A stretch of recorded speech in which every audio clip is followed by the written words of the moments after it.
एक बहुत छोटी सी बात आती है जो प्राथमिक तौर पर हमें ग्रहण करना चाहिए कि हमारे भगवान कैसे हो सकते हैं।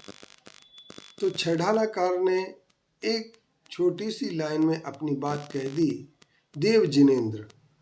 बस अगर देव कोई होता है, भगवान ईश्वर कोई अगर हो सकता है तो जिनेंद्र ही हो सकता है।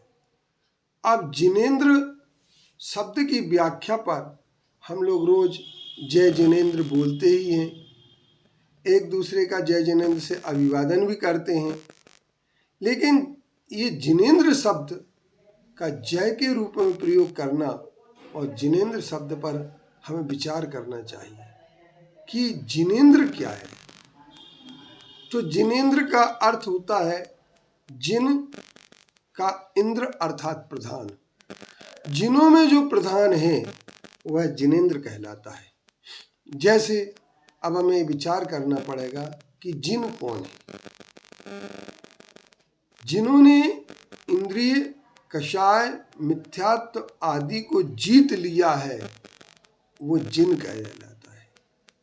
जीतने वाले को जिन कहते हैं, और जो जीतता है मिथ्यात्व को, कषाय को, इसके साथ साथ अपनी आवृत्ति रूप परिणति को, दुर्भावना को, इन सबको जो जीत लेता है, 18 दोषों को जो जीत लेता है, जीते अष्टादश दोष रास, 18 दोषों को जो जीत लेता है वो जिन कहलाता है। और जिनों में जिनों का इंद्र, क्योंकि जिन कई प्रकार के होते हैं, उन जिनों में एक जिन ऐसा कि जो प्रधान रूप से हो, जिसका 13वां गुणस्थान प्राप्त हो जाता है, जिन्हें केवली जिन अयोग संयोग केवली जिन अथवा अयोग केवली जिन कहते हैं।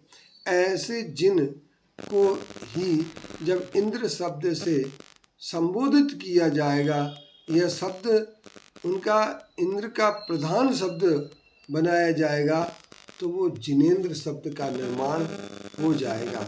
ऐसे इंद्र शब्द, जिनों के इंद्र, जिनमें जो सबसे बड़े हैं उन्हें जिनेंद्र कहते हैं, और ऐसे जिनेंद्र ही हमारे देव हो सकते हैं। और जिनेंद्र की 3 बातें सामने आती हैं। एक तो जिनेंद्र वीतरागी होंगे, दूसरे सर्वज्ञ होंगे, और तीसरे हितोपदेशी होंगे। 3 बातें सामने आती हैं, और इसी को वीतराग विज्ञान शब्द के अंतर्गत मान लिया जा सकता है।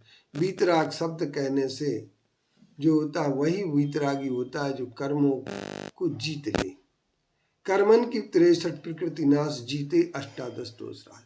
जो कर्म की प्रकृति को जीत लेते हैं, कर्म जिनके अंदर से समाप्त हो जाते हैं, द्रव्य कर्म, भाव कर्म, नो कर्म को जिन्होंने जीत लिया है वो जिनेंद्र कहलाते हैं।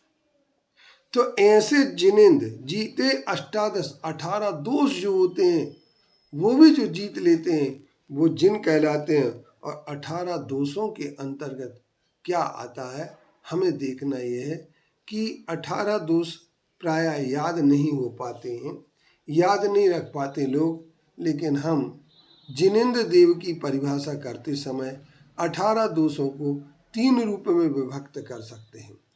एक विभाग होगा शारीरिक दोष, दूसरा मानसिक दोष, और तीसरा आध्यात्मिक दोष। शारीरिक दोष के अंतर्गत वे दोष आते हैं जो जन्म, जरा और मृत्यु, और इसके बाद भूख और प्यास। तो भूख, प्यास, जन्म, जरा, मृत्यु ये हो जाते हैं हमारे 5। और निद्रा, स्वेद और रोग ये और मिला देते हैं तो 8 दोष शारीरिक हो जाते हैं। और अब हमारे पास 7 दोष आते हैं, भय, शोक, चिंता, आरत, खेद और मद। मद के साथ साथ एक अरति दोष भी आ जाता है, रति अरति। इस तरीके से ये 8 और 7 15 हो जाते हैं।